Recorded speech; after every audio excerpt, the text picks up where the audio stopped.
Good morning to all of you. Last class में हम लोगों ने स्टार्ट किया था वैदिक एज। इस चैप्टर को हम लोग आगे पढ़ेंगे। वैदिक एज में हम लोगों ने 4 वेद के बारे में पढ़ा था। क्या क्या है इन 4 वेदों में? ऋग्वेद, सामवेद, यजुर्वेद और अथर्ववेद, ये 4 वेद के बारे में मैंने आपको बताया था। उसके अलावा कुछ अदर वैदिक बुक्स में ब्रह्मांड, उपनिषद, उपवेद इत्यादि आते हैं। उसके बाद एपिक, महाभारत और Ramayana are also considered to be prominent Vedic age literature.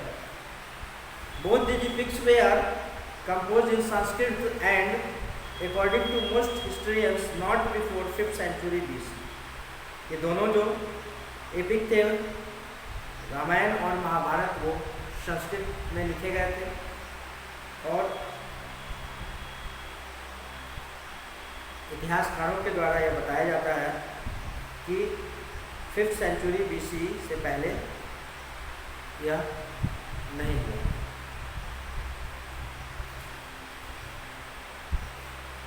इसको कंपोज किया गया 5th सेंचुरी BC के बिफोर इसको कंपोज नहीं किया।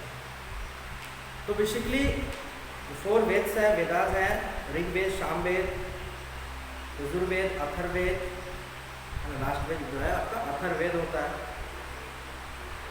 उसके अलावा एपिक वैदिक literature contains names of reverse, mountains and जो भी वैदिक लिटरेचर यानी वैदिक एज में जो लिटरेचर लिखे गए है ना, बेसिकली उनमें जो है रिवर्स, माउंटेन्स के नाम आते हैं, जो वैदिक सिविलाइजेशन के बारे में हमें जानकारी देते हैं। The hymns of the Rigveda mention various river. Rigveda के हाइम्स में विभिन्न प्रकार की नदियों के बारे में लिखा गया है, जिसमें आपका सिंधु रिवर, इंडस जिसको कहते हैं, सरस्वती नदी जिसका अस्तित्व समाप्त हो चुका है ना। सरस्वती नदी ऐसी है जो इनविजिबल है, लुप्त हो चुकी है। पारुष्णी यानी रावी नदी, विप्सा यानी बीज नदी और सुतुद्री यानी सतलज, अशिकनी, चेनब एंड वितास्ता, ये अलग अलग नामों से जो है वैदिक एज में इसको अलग अलग नामों से बताया गया है। अलग अलग नाम से विवरण मिलता है, जिसके जो नाम जो मैं आपको बता रहा हूँ, जैसे पारुष्णी नदी के नाम से जाना जाता था, रावी नदी जो है वर्तमान में उसको पारुष्णी के नाम से जाना जाता था, है ना। झेलम को विटस्ट के नाम से जाना जाता था। इस तरह से the river Ganga and Yamuna are mentioned only once. सिर्फ 2 नदियाँ हैं जिसका जिक्र जो है ओरिजिनल फॉर्म में जिसका नाम कहा जाता है। From this it appears that early Aryans lived in the area covered by eastern Afghanistan, Punjab and parts of western Uttar Pradesh, but their main focus was on a region called ब्रह्मवत और सप्त सिंधु, जो modern Haryana में है, which was watered by the above 7 rivers Indus, Jhelum, Chenab, Ravi, Veer, Satluj and Saraswati. Later they set up kingdoms in Koshala and Kashi। कौशल और काशी बाद में जो है इनका किंगडम बना, the region of Varanasi. Banaras में जो 2 किंगडम आए, कौशल और Kashi.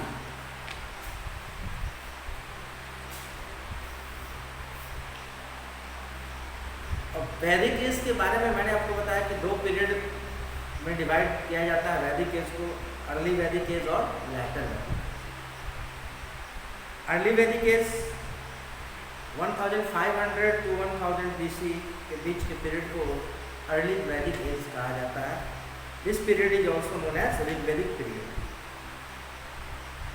Political life Vedic period में जो है, अर्ली वैदिक पीरियड में जो लोग थे, वेरियस ट्राइब्स, विभिन्न प्रकार के जनजाति के लोग थे। बेसिकली कैटल ब्रीडर्स थे, जानवरों को पालते थे। Entire kingdom consisted of many village called gram. बहुत सारे गांव थे इस किंगडम साम्राज्य के अंदर उसको ग्राम कहा जाता था। The village headman was called gramani, और जो मुख्य होता था गांव का मुखिया उसको ग्रामनी कहा जाता था। The people where called jana और vish. The tribal chief of king was called rajan, और इस ट्राइबल का जो चीफ होता था, हेड होता था पूरे ट्राइबल का, जिसको राजन कहा जाता था। This post was mostly hereditary, और यह हेरेडिटरी पोस्ट था, तो आनुवंशिक, यानी पिता के बाद उसका पुत्र जो है वह बनेगा head of the tribe. However, on some occasions the chief could also be elected by an assembly called समिति, और कभी कभी ऐसा होता था कि असेंबली के द्वारा, समिति के द्वारा जो है चीफ का, प्रमुख का चुनाव होता है।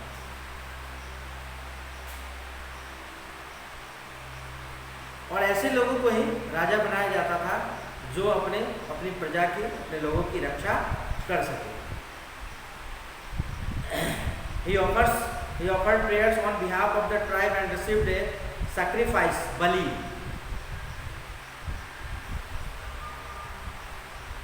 अपनी प्रजा, अपने जनजाति, अपने ट्राइब के बदले में, है ना, प्रार्थना करता था और बलि चढ़ाया जाता था। For this service, which was a voluntary donation on important matter, the king consulted his subjects, और विशेष मौकों पर जो है अपनी प्रजा से सहमति ली जाती थी थ्रू अ सभा, एक सभा के द्वारा, एक मीटिंग के द्वारा, कमेटी के द्वारा जो है राय विचार लिया जाता था, परामर्श लिया जाता था। समिति को जनरल असेंबली कहा जाता था। Both men and women way members of the assembly, महिलाएं और पुरुष दोनों इस असेंबली के सदस्य होते थे।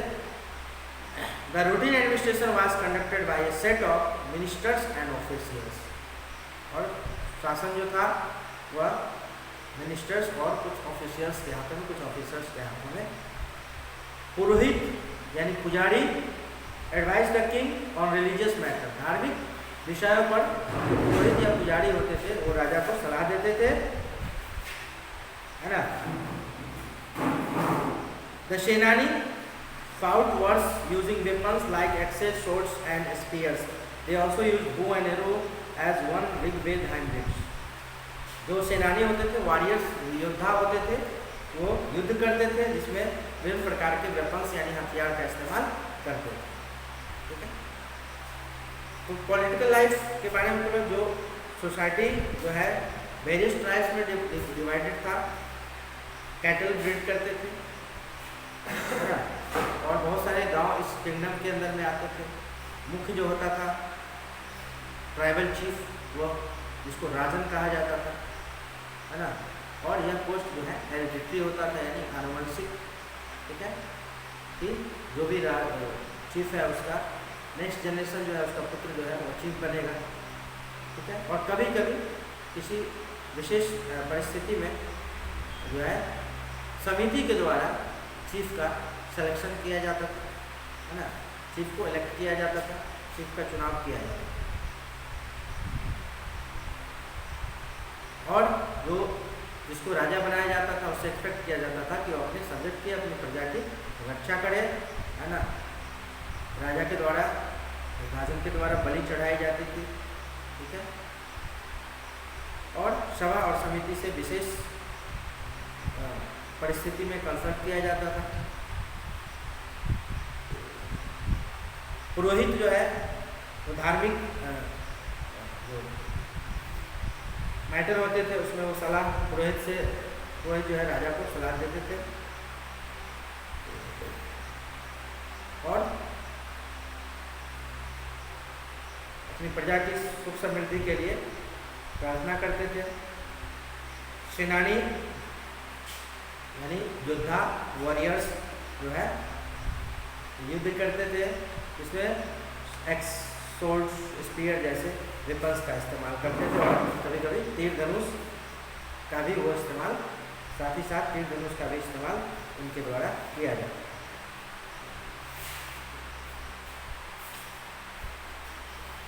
All adult members of the tribe took part in wars which were mainly fought over cattle and grazing grounds.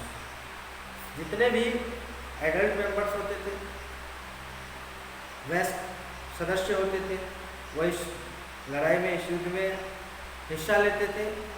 Basically जो युद्ध जो है, जो लड़ाइयाँ जानवरों के लिए fought over कैचल and grazing ground, और जानवरों को चराने के लिए जो ग्राउंड थे उसके लिए युद्ध होता। This wars were called gavishti. तो ये था political life of the people of early Vedic age. Now economic life, the Vedic people led a settled life. They were pastoral people, rearing cattle,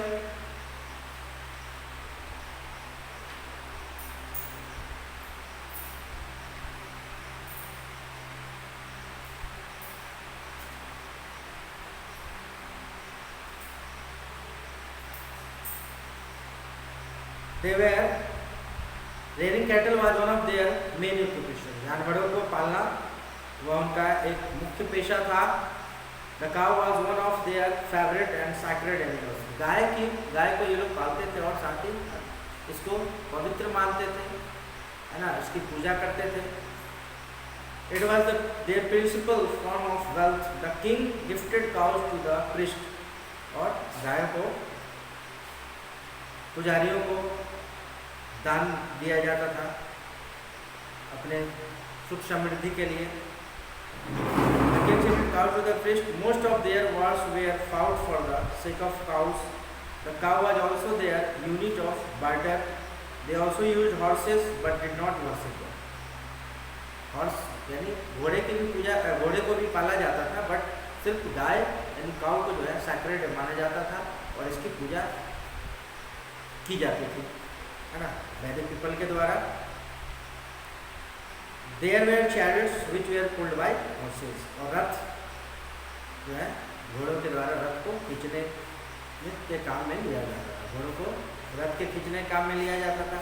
Agriculture flourished during the early Vedic period. They seem to have better knowledge of crops and how to grow them. Agriculture की start हो चुकी थी वैदिक period में, बेहतर ढंग से खेती करना जान चुके थे वैदिक people. Plowshare is mentioned in the Rig Veda, which was possibly made of wood. The Vedic farmers also knew about the seasons and their effect on agriculture.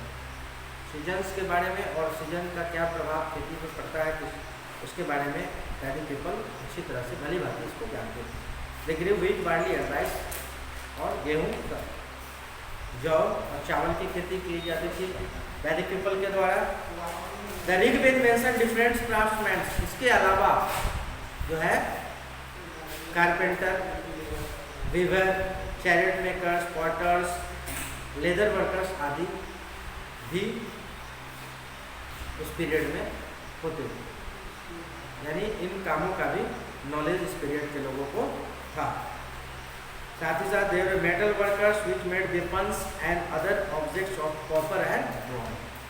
जब हम लोग पीछे पढ़ चुके हैं कि कॉपर का इस्तेमाल शुरू हो गया था, इसके बाद ब्रॉन्ज का इस्तेमाल शुरू हो गया था, तो कॉपर और ब्रॉन्ज से ये लोग तरह तरह के वेपन्स और ऑब्जेक्ट्स तैयार करते।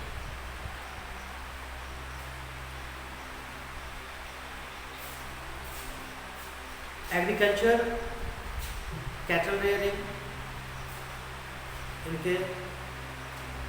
इनका मुख्य पेशा था।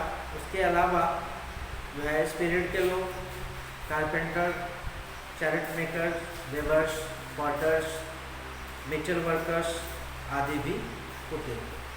आदि व्यवसायों में ये लोग लगे हुए।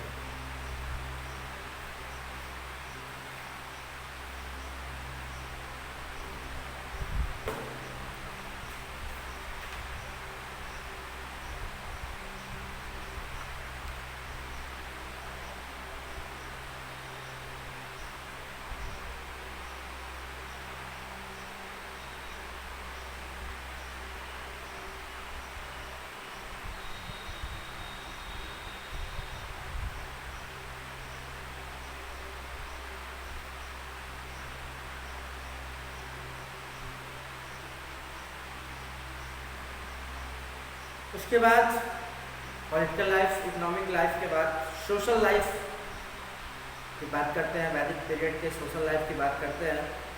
The smallest social unit was the joint family in which members of 3 और more generations lived in the same house. Social life का सबसे जो छोटा यूनिट होता है, स्मॉलेस्ट यूनिट जो इस पीरियड में था, सबसे स्मॉलेस्ट यूनिट फैमिली होता है। इस पीरियड में ज्वाइंट फैमिली में लोग रहते थे। 2-3 पीढ़ियों के लोग जो है एक साथ एक घर में रहते थे। The father was the head of the family, he was known as grihapati. Women held a position of respect in society. ऐसे ज्वाइंट फैमिली में जो पिता होते थे वो हेड ऑफ द फैमिली होते थे। महिलाओं को भी जो है काफी सम्मान दिया जाता था। They could attend assemblies and offer prayer with their husbands, along with their husbands. महिलाओं को सम्मान दिया जाता था और यह भी असेंबली का हिस्सा होती थी, अपने पति के साथ यह असेंबली में भाग लेती थी।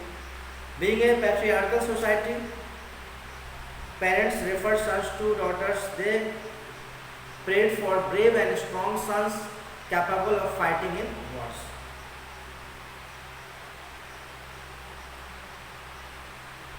अब चूंकि पैट्रियार्कल फैमिली था, पितृ प्रधान जिसको कहा जाता है ना,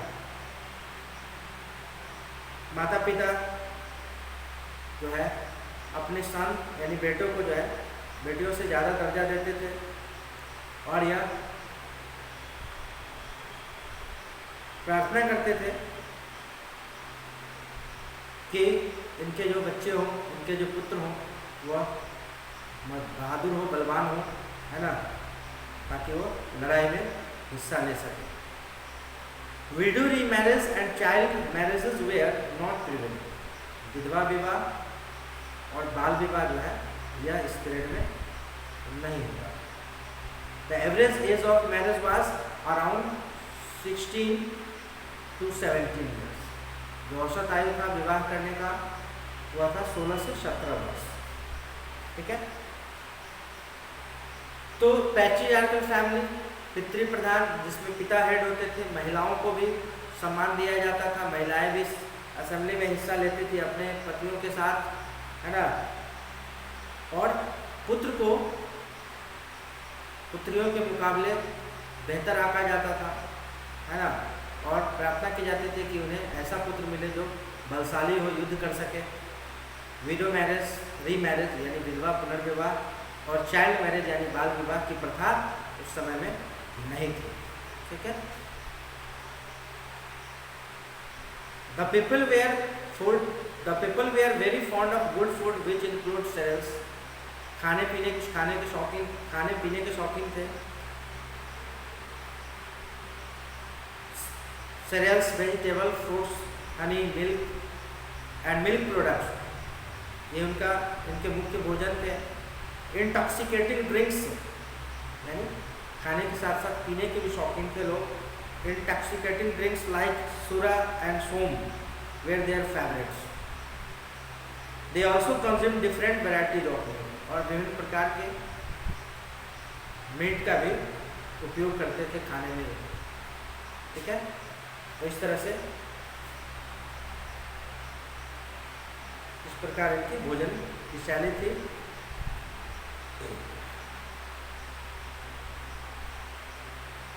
सोमरस का इस्तेमाल खासकर रिलीजियस सेरेमनीज पे किया जाता था, धार्मिक अवसरों पर किया जाता था, है ना।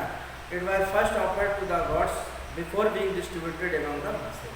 पहले भगवान को सोमरस चढ़ाया जाता था, है ना, प्रसाद के रूप में, फिर सभी लोग उसको प्राप्त करते थे। ये प्रथा थी उस समय। ठीक है,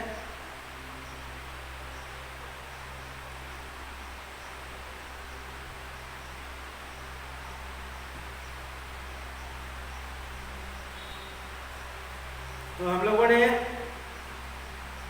अर्ली वैदिक एज जिसका पीरियड 1500 to 1000 BC बताया गया है, उसके political life, social life, economic life के बारे में हम लोगों ने पढ़ा। उसके बाद किस प्रकार का भोजन करते थे, है ना, और किस प्रकार का ड्रिंक लेते थे। उसके बाद clothes and ornaments, people wore cotton and woollen clothes depending on the weather. Weather के हिसाब से कॉटन क्लॉथ या वुलन क्लॉथ का इस्तेमाल किया जाता था। Both men and women wore and upper garment wrapped around the shoulders called adivasha. Adivash and a lower garment called dhoti, which was wrapped around the waist. Some of them wore a shirt called vash. People wore ornaments like earrings, necklace, armlets, and bangles, depending upon their economic status. अपने economic status, आर्थिक स्थिति के हिसाब से ये लोग ornaments, महिलाएं जो है ऑर्नामेंट्स यूज करती थी, पहनती थी, है ना। वेदर के हिसाब से लोग वुलन या कॉटन क्लॉथ का इस्तेमाल करते थे, ठीक है, धोती पहनते थे।